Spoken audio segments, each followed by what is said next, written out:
Good evening, children. I hope everyone are doing fine. Let us continue with the chapter 9, that is soil. So, we were studying about soil and properties of soil. Also, we have studied soil types, and also we know soil profile, isn't it? And also we learned how to calculate absorption of water by soil, and also we looked into experiments like moisture in soil and also to measure rate of percolation, isn't it? So in last topic we will conclude with soil and crops. Okay, so we shall see which crop can be grown well in which type of soil. So this is the main concept of today's topic. So soil and crops. So let's begin. Soil and crops.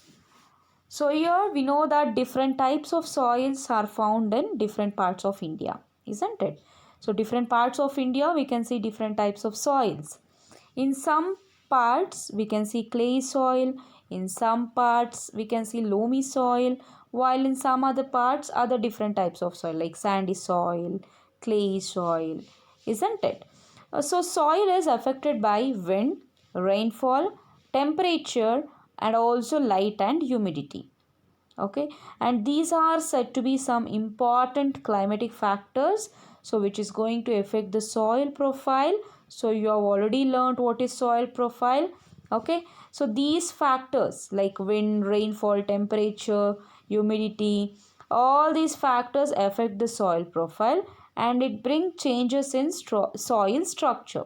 Okay, so the climatic factor as well as the components of soil determine the various types of vegetation. So whatever it might be, whatever the components of soil, okay, whatever the climatic factors, so it is going to determine various types of vegetation in the sense crops that you're growing, vegetation and crops that might grow in any region. So who is going to determine here? So which is going to determine? It is climatic factors and the components which is present in the soil going to determine the vegetation or crops that might grow in that region or type of soil. Okay, so let us see. Clay and loamy soils are both suitable for growing cereals like wheat and gram. Such soils are good at retaining water. Okay, so clay soil, you people know that the particles are very tight in case of clay soil, isn't it? So there won't be any such hair gap between the particles of soil. So what happens if there is no hair gap? It can retain the water for longer time alva. So moisture ಜಾಸ್ತಿ ಇರುತ್ತೆ clay soil ಅಲ್ಲಿ. Okay, so it is going to retain the water for long duration, and loamy soil also, and these both are suitable for growing cereals like wheat and also gram. So these soils are good at retaining water. So now you got an idea. So clay soil and loamy soil is very good for growing cereals and grams, right? Coming to next one, for paddy, soils rich in clay. So to grow up paddy, so to cultivate paddy crops, soil has to be rich in clay and also organic matter, and having good capacity to retain water are ideal. So here also the soil, clay soil, like if you hear clay soil, you should get to know that the soil is very much able to retain the water. So clay soil again, so it plays an important role of cultivation in case of paddy. Okay, so this have a very good water holding capacity. It's gonna retain the water for long time. Okay, so next is for lentils like belegalu. Okay, so your mom uses this often, right, to cook sambar and all. For lentils, and that is masoor and other pulses, loamy soil which drain water easily are required. So loamy soil, if you look into the types of soils which I have explained you people, So the particles of loamy soil is quite free, and they have a air gap between the particles which gonna allow the water to drain out. So what happens if we use loamy soil to these crops, it doesn't retain the water, instead it will drain out the water easily, and drain out of water is so important for these plants to grow very well. Okay, and which soil is very good for growing lentils? That is loamy soils. Okay, coming to next, cotton. So for growing cotton we require sandy, loam or loamy soil, so which drains out water easily and can hold plenty of hair, are more suitable for these type of crops. The hair should be more in case of soil, so that the hair which is trapped in the soil should be very high. It should not hold the water for long duration.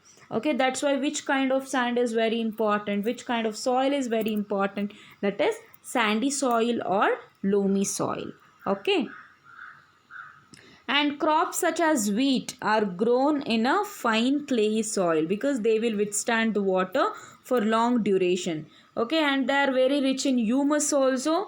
You have learnt what is humus, and if there is a presence of humus, obviously the soil will be very fertile. Okay, so children, you have table 9.2. So here what you are supposed to do is you need to note down the crops which is grown near your area.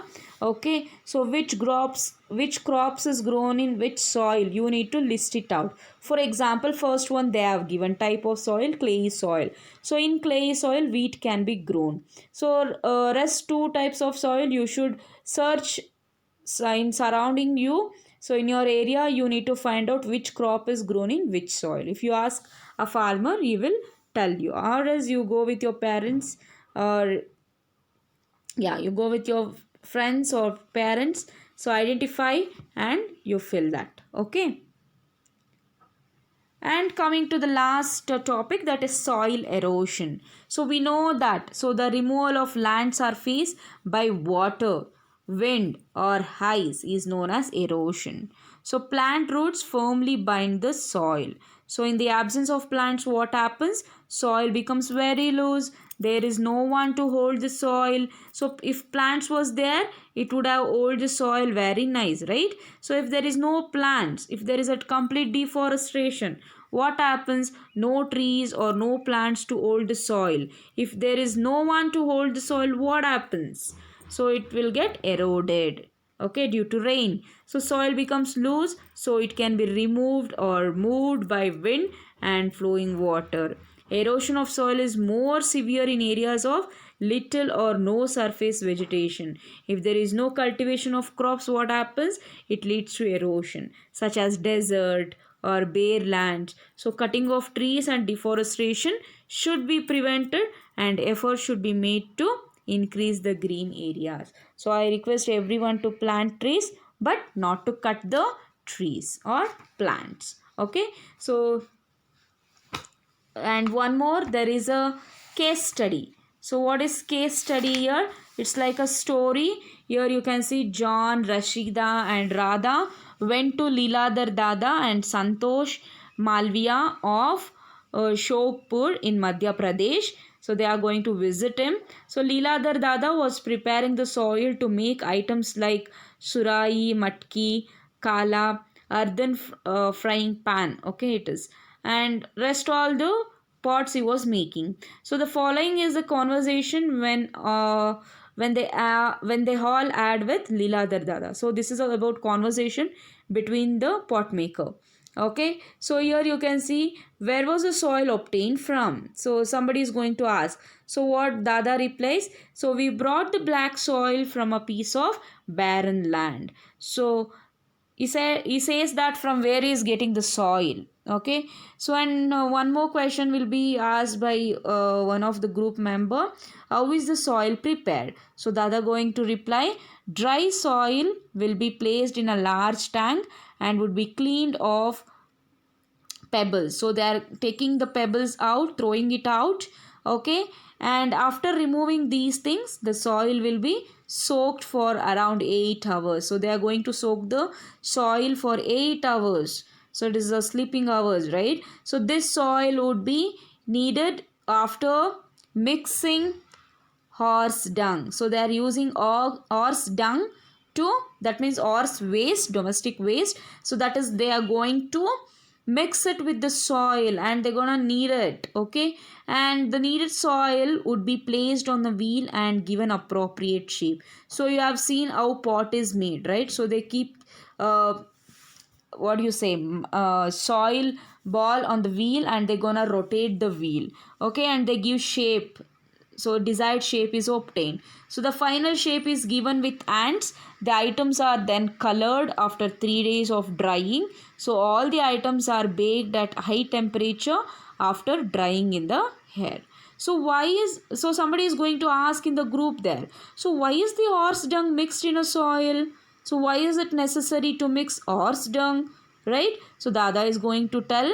So burnt horse dung helps open up the pores in the soil. It is going to help to open up the pores, okay, so that water could percolate out of the matkas and surahis evaporate and cool. So that is why always the matka water feels very cold. Why? Because there will be small pores. So if they add horse dung, what happens? It helps in making the pores in the pot, so that evaporation takes place. If there is evaporation, what happens?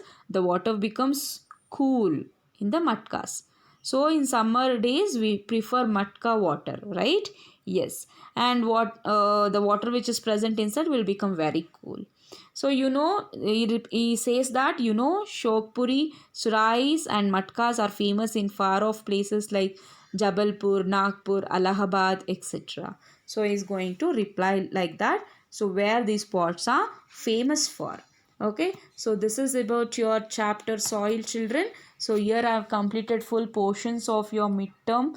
Okay, so I have sent the test portions also. I have informed you people about exam portions.